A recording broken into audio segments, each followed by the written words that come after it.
श्री सद्गुरु महाराज की जय। श्री सद्गुरु महाराज की जय।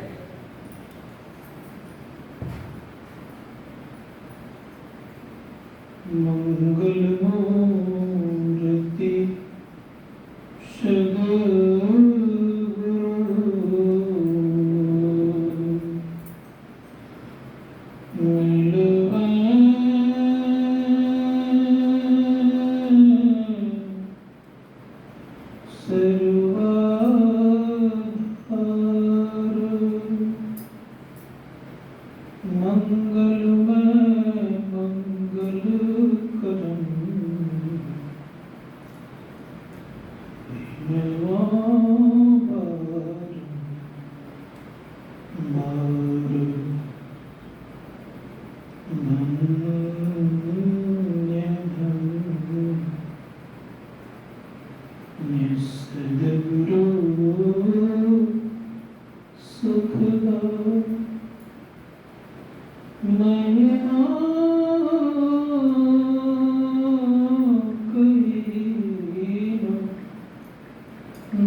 सद्गुरु महाराज के गुरुपाद पद्मों का नमन।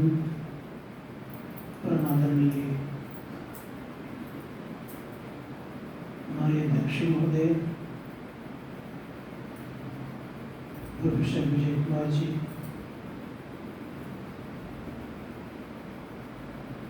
समेत समादरणीय सज्जन आदरणीय माता तथा भक्ति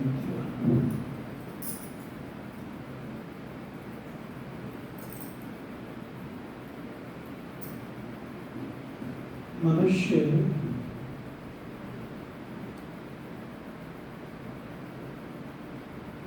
कर्मशील प्राणी है।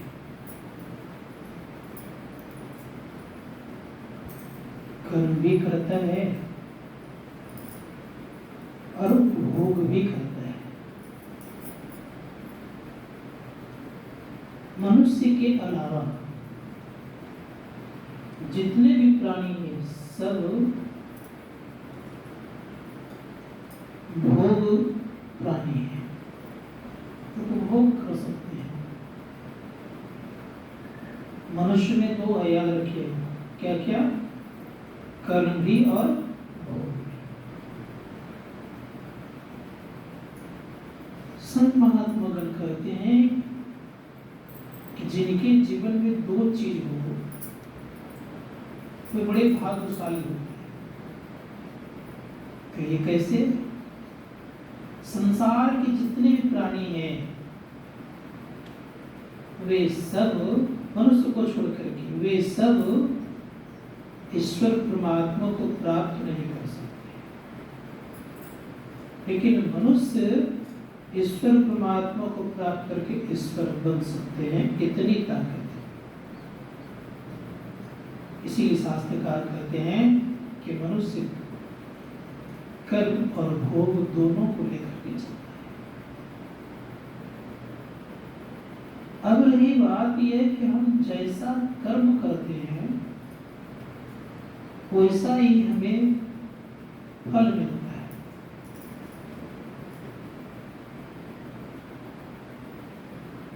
जैसा विचार रखते हैं वैसा ही उसका परिणाम भी आता है। कभी कभी आप लोग ट्रेन में सफर करते होंगे, किसी व्यक्ति से बड़ी जल्दी घनिष्ठता हो जाती है, किसी व्यक्ति को देखते ही कहते हैं तो भर रास्ता बैठ भी जाए तब भी उससे बोल चाल कुछ भी नहीं, और किसी से बड़ी जल्दी घुल मिल जाते हैं। क्या कारण है? कभी न कभी उनके साथ मेरा प्रारब्ध ऐसा बना है जो कि तुरंत घुल मिल गए। संत महात्मागण कहते हैं कि हम जो आज किन्हीं के पुत्र हैं या किन्हीं के हम बेटे कहलाते हैं, तो निश्चित याद रखिएगा कि कभी न कभी उनके अंदर में इच्छा उठी होगी, और जो पुत्र बने हैं उनके मन में कभी कोई इच्छा उठी होगी मेरे पिता ऐसे होते, और उनके मन में आ रहा मेरे पुत्र ऐसे होते, तो ये बंधन बन जाता है। उनके यहाँ कभी न कभी आना पड़ता, घुमाव करके, घूम करके। इसीलिए जब इस धरातल पर अर्जुन के पुत्र अभिमन्यु का देहावसान हो गया, उनकी मृत्यु हो गई, तो अर्जुन पागल की तरह हो गए। रो रो करके अपना हालत खराब कर लिया। भगवान श्री कृष्ण कहते हैं कि चलो स्वर्ग। भगवान श्री कृष्ण और अर्जुन दोनों स्वर्ग गए। स्वर्ग में अर्जुन खेल रहे थे, देखा अर्जुन बेटा बेटा कह करके दौड़ा। अब अर्जुन को फटकार लगा था, कौन तुम्हारा बेटा है? किसको तुम बेटा कर रहे हैं? एक बार तुम्हारा बेटा बना तो यहाँ तक आ गया, अब तू मेरा कितना बार बेटा बना, तुम्हारे पास एक बार में नहीं गए। तब अर्जुन का दिमाग खुला कि भाई यहाँ कोई संबंध नहीं है। तो यहीं तक संबंध है, और कब तक संबंध है? जब तक आपका शरीर है तब तक संबंध है। जीवात्मा किसी संबंध में जुड़ते नहीं है। सूक्ष्म शरीर के संबंध में अटैचमेंट नहीं होता, केवल स्थूल देही अटैचमेंट करके और मन उसमें ओतप्रोत होकर के हम एक संबंध बना लेते हैं। संत महात्मा ने कहा यहाँ तक कि अगर हम सही सलामत अपने आप को जानेंगे तो पाएंगे यह कि कर्म फल का इतना व्यापक स्तर है, इतना व्यापक स्तर है। मैं राजस्थान गया हुआ था, आप लोगों को मालूम नहीं है। बड़े बड़े विद्वानों का बीच में रहना हुआ, एक एक विषय पर उन लोगों का जो एक्सप्लेन हुआ करता था, व्याख्या जो वो लोग करते थे,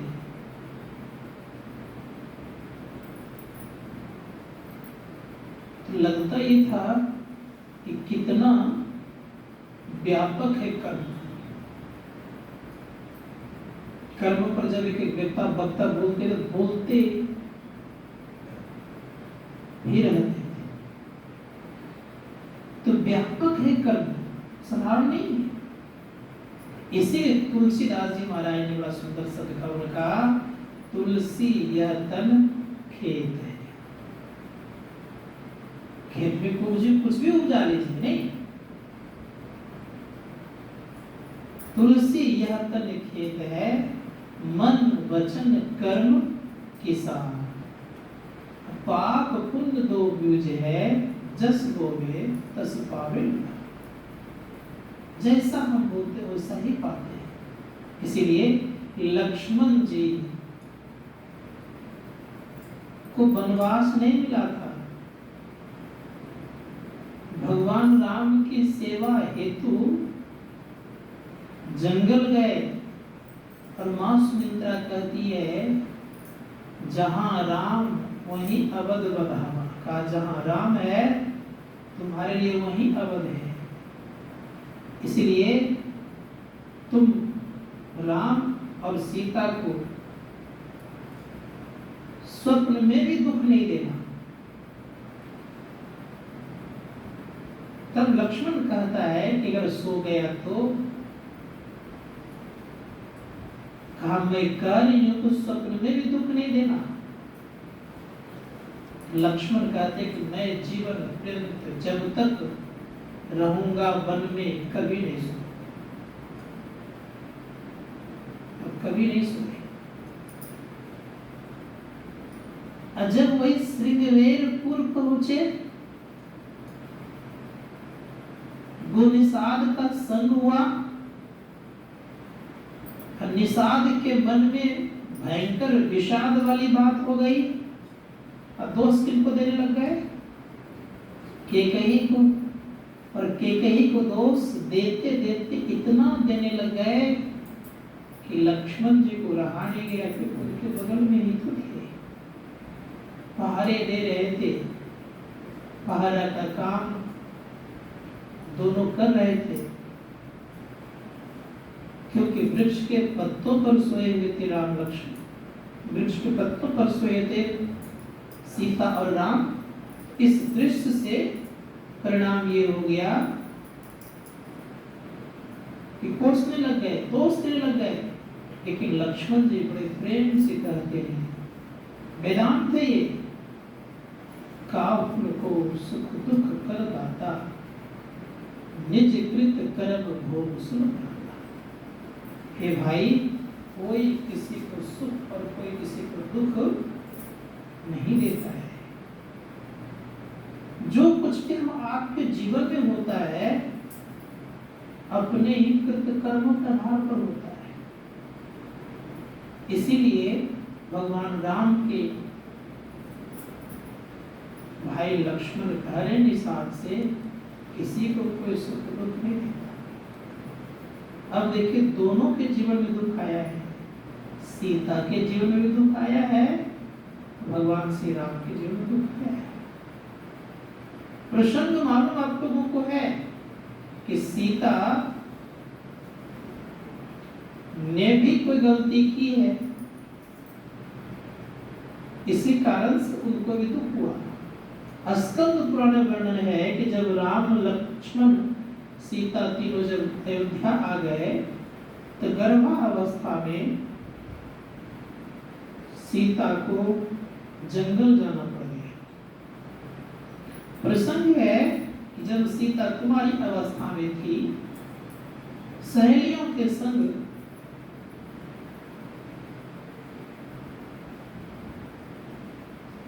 फुलवाड़ी घूमने हेतु गई।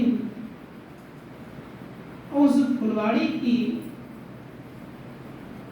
शोभा देखने हेतु वाल्मीकि मुनि के आश्रम से एक सुग्गा और सुग्गी दोनों आए हैं। सुग्गा सुग्गी आपस में वार्तालाप कर रहे हैं सीता को देख करके। कहते यही जनक दुलारी हैं, इनकी विवाह श्याम सलोने राम से होंगे। अब रूप लावण्य का, सौंदर्य का वर्णन कर रहे हैं। सीता को बात समझ में आ रही है।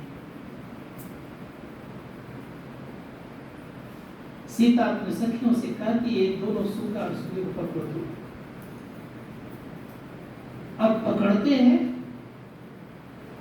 क्या कहा, फिर से कहा तो कहो तो। फिर भगवान के सौंदर्य का वर्णन करने लग गए। सीता कहती है कि जब तक ये क्रियान्वित नहीं हो जाएगा, कार्य रूप में परिणत नहीं हो जाएगा, तब तक तुम दोनों को छोड़ने वाली मैं नहीं। सुग्गा कहने लग गया कि ये गर्भवती है और मैं इसका देख रेख करता हूं, उसे छोड़ दो दोनों। तो सुग्गा को सीता ने छोड़ दिया, अर्थात उन्होंने छोड़ दी। छोड़ देने के बाद सुग्गा कहते मैं इसके बिना नहीं रह सकता, मैं प्राण गंवा दूंगा और मेरे बिना सुग्गी भी नहीं रह पाएगी। परिणाम ये होगा कि दुख होगा आपको। सीता बड़े हठ पूर्वक में पड़ गई, कब तुमको तो मैं छोड़ देती हूँ, लेकिन सुग्गी को नहीं छोड़ूंगी। कहाँ रखा जानते हैं? सोने के पिंजरा में रखा। किसको? सुग्गी। सुग्गा का वियोग सुग्गी सह नहीं सकी और प्राण गंवा गई। और मरते मरते दोनों ने श्राप दे करके जीवन का अंत करी।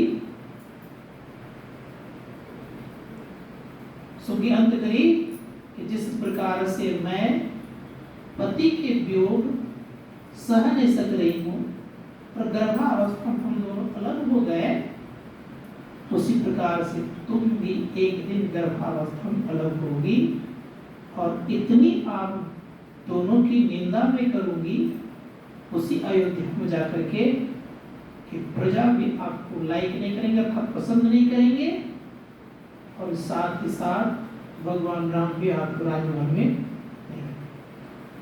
परिणाम क्या हुआ? शरीर का अंत तो दोनों ने कर ली, दोनों अंत कर लिए, लेकिन परिणाम ये हो गया एक श्राप देकर के गए। शरीर का अंत तो होगा। और देखिए कहां, जिस समय रामायण लिख रहा था राम का जन्म नहीं हुआ, जिसमें रामायण लिख रहा था उसमें राम का जन्म नहीं हुआ था, अवतार नहीं हुआ। उसके पहले वाल्मीकि जी रामायण लिख चुके और उस बात को सुग्गा और सुग्गी सुने हुए थे, उसी बात को यहाँ पर चर्चा कर। अब देखिए स्थिति क्या बनती है कि भगवान श्री राम का राज्याभिषेक हुआ, सीता बगल में बैठी, लेकिन प्रजा ने स्वीकार नहीं। यद्यपि अग्नि परीक्षा भी दी गई थी, तथापि स्वीकार इसलिए प्रजा ने नहीं करी कि ये पवित्र सिंहासन है, पवित्र सर पवित्र ही लोग बैठेंगे, और ये वहां उतना दिन रह गए हैं, क्या हुआ नहीं हुआ कौन जानता, हमारे सामने परीक्षा अग्नि कभी नहीं हुई। ये बात पूरे नगर में उठ गई थी और भगवान राम को क्या करना पड़ा। तो थोड़ा सा कर्म फल दे कहां से कहां तक पहुंचा। भगवान श्री राम भी अपनी पत्नी से सदैव वियोग रहे। ये भी प्रसंग है, जब देवासुर संग्राम चल रहा था, उसी क्रम में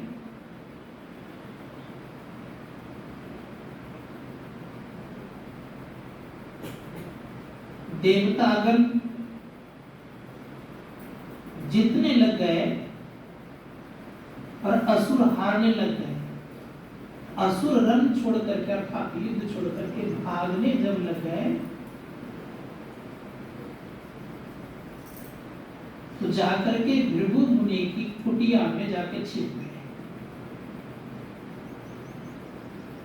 देवता खोजने के लिए गए तो भृगु मुनि की धर्मपत्नी ने बताई नहीं। परिणाम ये हुआ भगवान विष्णु ने सुदर्शन चक्र वहां से भेज दिया। भृगु मुनि उस दानव का तो वध हुआ ही, भृगु मुनि की पत्नी का भी गला कट गया। भृगु मुनि आश्रम में नहीं थे, कहीं बाहर गए हुए थे। आया देखते हैं क्या, मेरी पत्नी का गला कटा हुआ। दिव्य दृष्टि प्राप्त था सर। दिव्य दृष्टि से देखते क्या है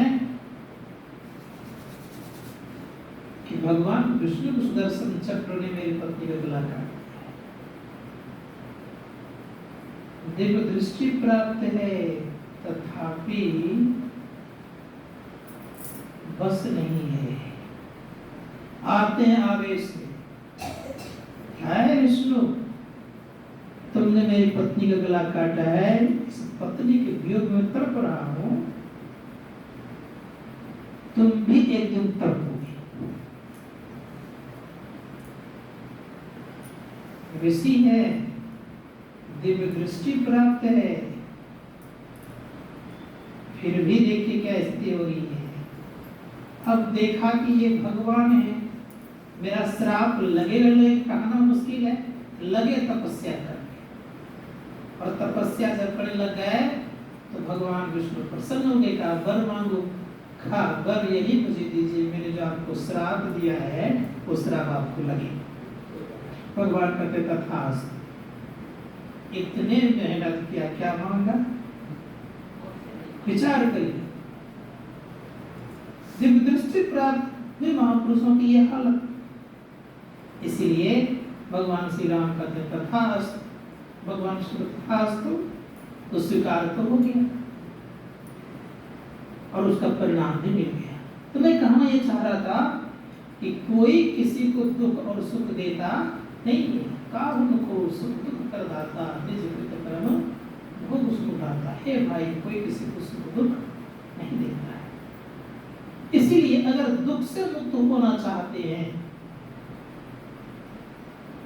तो एक ही उपाय है संसार में, और कोई उपाय नहीं। आप राजा बन जाइए, रंग बन जाइए, पूरे भूमंडल का मालिक बन जाइए, दुखों से आप परे नहीं हो सकते, दुखों का आप अंत नहीं कर सकते। यहाँ तक कि आप इंद्र बन जाइए, तब भी आपके दुखों का अंत होने वाला नहीं है। लेकिन एक उपाय है, जिन्होंने अपने आप को जान लिया है उनके दुखों का अंत हो गया। ये उपाय देवता भी बन जाएंगे ना आप लोग, तो दुखों का अंत होने वाला नहीं है। इसीलिए एक ही उपाय है, अपने आप को जानना। हर लोग लगते हैं आजकल पूर्ण रूप से दिए रहते हैं। हमारे कुंदन जी कहते हैं हमको तो भाई क्या कौन हमको तो नहीं कहता है, और रघुवीर जी को बता रहा था, कहा कि हमको तो कौन सी आता है जो हम बहुत कुछ करते हैं। क्या आता है तो हमारे संग इसका तो सब गुम हो जाता है। तो बात ये है, कुछ भी करते रहिए जीवन में, इन सदैव याद रखिएगा कि आत्म कल्याण हुए बगैर आपको परम शांति और परम लाभ होने वाला नहीं है। साक्षात आप देवियों को कर लीजिए, आपके जीवन में मां शक्ति आ जाए, आप शक्ति का साक्षात्कार कर ले, लेकिन अपना साक्षात्कार नहीं किए हैं तो दुखों का अंत होना संभव नहीं है। इसीलिए संतों ने कहा अपना दर्शन जरूर करिए। अपने दर्शन से सुखों की प्राप्ति और दूसरों के दर्शन से सुखों की प्राप्ति संभव नहीं है। इसलिए स्वयं को जानने का प्रयास कीजिए। स्वयं को कैसे जानेंगे? तो संतों ने कहा कि हम आप सोए हुए हैं। कहाँ? तो गोस्वामी जी महाराज कहते हैं मोह निशा सब सोवनी हारा, देखई सपन अनेक प्रकार। मोह के रात्रि में सब के सब सोए हैं। स्वप्न क्या देख रहे? अनेक प्रकार के स्वप्न देख रहे हैं। स्वप्न भी कैसा? अब सुहाने वाला ये स्वप्न, अब सुहाने वाला है। जैसे मिर्गा दौड़ते जा रहा है, कहाँ? रेगिस्तान में। अब उसके अब पानी आने वाला है, अब आने वाला है। अब दिख रहा है कि आगे पानी है, आगे पानी है, लेकिन पानी है नहीं। वही हालत हम आपकी, अब सुखाने वाला है, लेकिन अब तक सुख आया क्या? ये कब से इच्छा चल रही है? इसी जीवन में इच्छा नहीं चल रही है। जितने जीवन धारण के सब में ये बात अब आने वाला है, लेकिन अब तक आया क्या? आगे आप लोगों को, हमको तो अभी तक नहीं आया। आया आप लोगों को? संत महात्मा गण कहते हैं कहीं सुख नहीं। इसीलिए संत कबीर साहब ने बड़ा सुंदर शब्द कहा, तन धर सुखिया को न देखा, जो देखा सो दुखिया हो। उदय अस्त की बात कहत हो, सबका किया विवेका हो। घाटे बाड़े सब जग दुखिया, क्या गृही क्या बैरागी हो। सुखदेव आचार्य दुख के डर से गर्भ से माया त्यागा। ऐसे महापुरुष निकले, भाई कौन झंझट में पड़े, इसे चलते हुए चल दिए। और ऐसे चल दिए कि पिताजी कह रहे पुत्र एक बार ठहर जा, मेरी बात सुन ले। कहा नहीं पिताजी अब नहीं, अब नहीं। अब परिणाम ये हुआ कि सुनने को तैयार नहीं, और चल दिए जंगल के तरफ। और जंगल के तरफ जब गए बहुत कुछ प्राप्त किए, लेकिन आत्मज्ञान प्राप्त नहीं। इतनी शक्ति प्राप्त थी कि आकाश मार्ग से उड़ते थे, ईश्वर शरीर लेकर के स्वर्ग चले गए, लेकिन स्वर्ग का दरवाजा बंद हो गया। पूछा क्यों ऐसा आपने किया? कहा आपके जीवन में संत सदगुरु नहीं, इसी कारण से आपके लिए स्वर्ग का दरवाजा बंद है। कहा सदगुरु के सानिध्य में जाइए। अब उनको इतना ज्ञान था कि मेरा पिता तो बहुत ज्ञानी है। पिता के पास जब आए, व्यास नंदन व्यास के पास जब आए तो बड़े प्रेम से कहते पिताजी आप मेरे गुरु बन जाइए। यद्यपि हम लोग कहते हैं प्रथम गुरु माता पिता, तो पिताजी क्या कहते हैं कि पुत्र मैं तुम्हारा गुरु नहीं बन सकता, तुम्हारे गुरु तो जनक जी होंगे। जनक जी के पास चले जाओ। और जनक जी के पास डायरेक्ट नहीं गए, दरवाजे पर बृहदारण्यक उपनिषद में लिखा हुआ है कि 21 दिन तक, आप लोग तो 3 दिन सुने होंगे हर कथा में, 21 दिन तक उसी मेन द्वार पर खड़े हैं।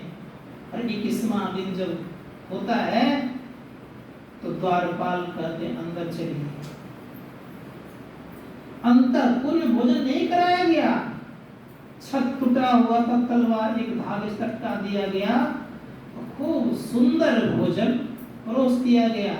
और जैसे एक ग्रास मिला करके लेना ही चाह रहे थे, कहते मुनि जी जरा ऊपर भी देख लीजिए एक बार। अब जैसे एक बार ऊपर देखा तो क्या खाएगा, खाया तो स्वाभाविक सी बात जाएगा ही नहीं, लेकिन भूख लगी थी तो करता क्या, धड़फड़ करके खाया, स्वाद का पता नहीं चला। फिर बुलाया अंतःपुर, कहा जनक जी पूछते क्या आपको जनकपुर देखने की इच्छा है? कहता आया हूँ, देख के तब अच्छा होता, कब पूरा जनकपुर घुमा दो जी। लेकिन एक कटोरे तेल दे दिया, 2 सिपाही लगा दिया, का एक बूंद अगर गिर जाए क्या किया जाए? सर को धड़ से अलग कर दिया जाए। अब पूरे कटोरे को देखे जा रहे हैं, अब देखते हैं कटोरे को, पूरे जनकपुर घूम रहे हैं, क्या देखेगा? कुछ देखेगा? एक चीज भी नहीं देख पाया। और जब आया तब उनको दीक्षा दिया गया, और दीक्षा लिया तब परमहंस प्रवृत्ति में आए, तब परीक्षित को कथा सुनाए, तो वहां कनेक्शन जोड़ दिए, जो कि फिर दोबारा परीक्षित का संसार में संत महात्मा कहते हैं। इसीलिए गुरु की आवश्यकता भी ये कह रहा था, कर्म फल बड़े ही महत्वपूर्ण है। हम आप जो आज मनुष्य शरीर धारण किए हैं, और इस मनुष्य शरीर में जो सुख प्राप्त कर रहे हैं, कुछ न कुछ पूर्व जन्म का कर्म है। इसी कारण से नहीं तो हम आपकी तरफ बहुत सारे लोग भटक रहे हैं, घूम रहे हैं, फिर रहे हैं, कहाँ कुछ हो पा रहा है। इसीलिए कहा कि मोह निशा से अपने आप को ऊपर उठाइए। संत दरिया साहब कहते हैं, माया मुख जगह सबे सो सूता कर जान, दरिया जागे ब्रह्म दिशी सो जागा ब्रह्म। कब ब्रह्म की तरफ रुख करिए, रुख करके मुख को ब्रह्म की तरफ होने का चेष्टा और प्रयत्न कीजिए। ब्रह्म की तरफ कौन होगा? तो गोस्वामी जी महाराज कहते हैं, यही जग जामिनी जागई जोगी। जोगी बनिएगा तब ब्रह्म की तरफ मुख होगा। तो क्या करना पड़ेगा? श्रृंगार में चलते रहे नहीं, तब तो बड़े प्रेम से कहते हैं गुरु नानक महाराज कि जोगी कौन? का एक दृसठ करी संसरी जाने जोगी कहते सो। जो एक करना जानता है, एक मतलब अपनी दोनों धाराओं को मिलाना जानता है, और जो मिला लेता है वे क्या कहलाते हैं? वही जोगी कहलाते हैं। कहते एक दृसठ करी संसरी जाने जोगी कहिए सो। कौन करेगा ये? तो बड़े प्रेम से कहा, सूचे भाड़े साचू समावे। जो सूचाचारी होगा, पवित्र होगा, अपवित्र वाले से भजन ध्यान होने वाला नहीं है। सूचे भाड़े, भाड़े मतलब शरीर को पवित्र करना पड़ेगा, व्रत करना है भाड़े को। सूचे भाड़े साचू समावे, शुद्ध बर्तन में ही पवित्र चीज रखते हैं लोग।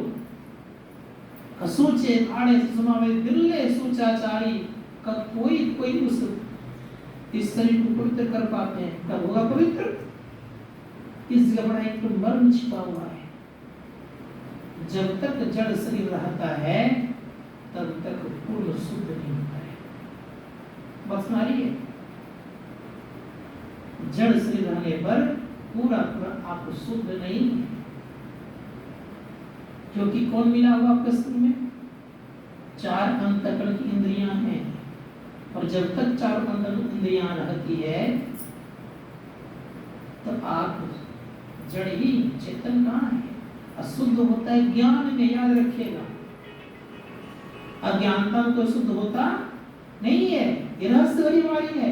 इसी का सूचे भाड़े साधु समावे बिरले सूचाचारी, अब करे तंतय को प्रम तंतु मिलाइया, नानक शरण तुम्हारी। का इस तत्व को उस तत्व से मिला दिया कर उन्हीं के शरण में नानक जी महाराज करेंगे। ऐसे महापुरुषों के शरण में हो जाना निश्चित है। तंतय को प्रम तंतु मिलाइया, नानक शरण।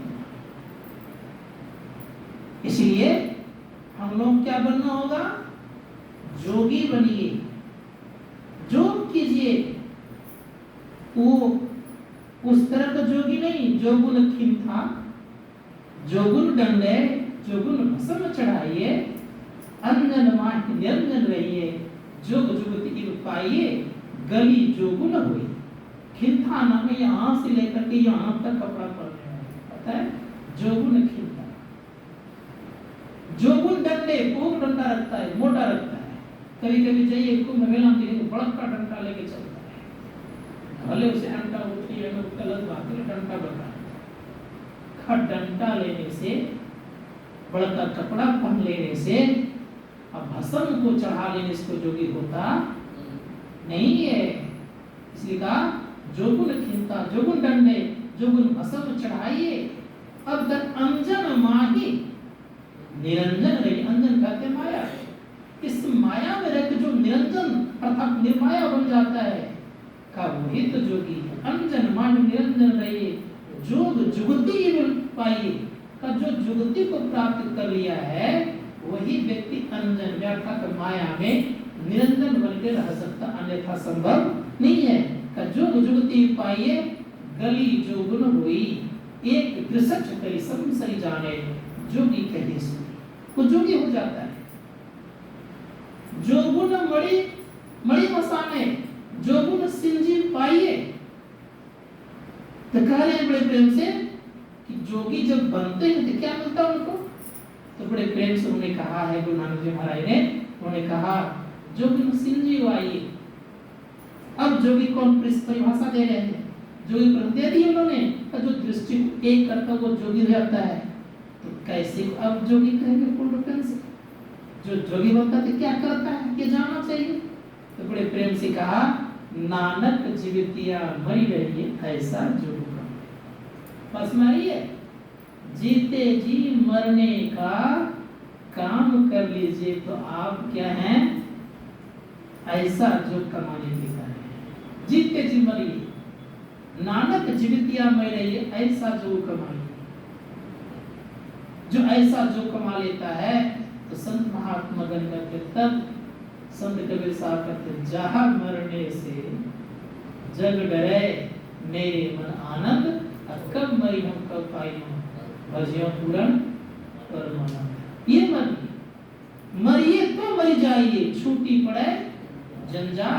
और ऐसी मरने को मरे, दिन में सोच रहा। ये कैसे होगा?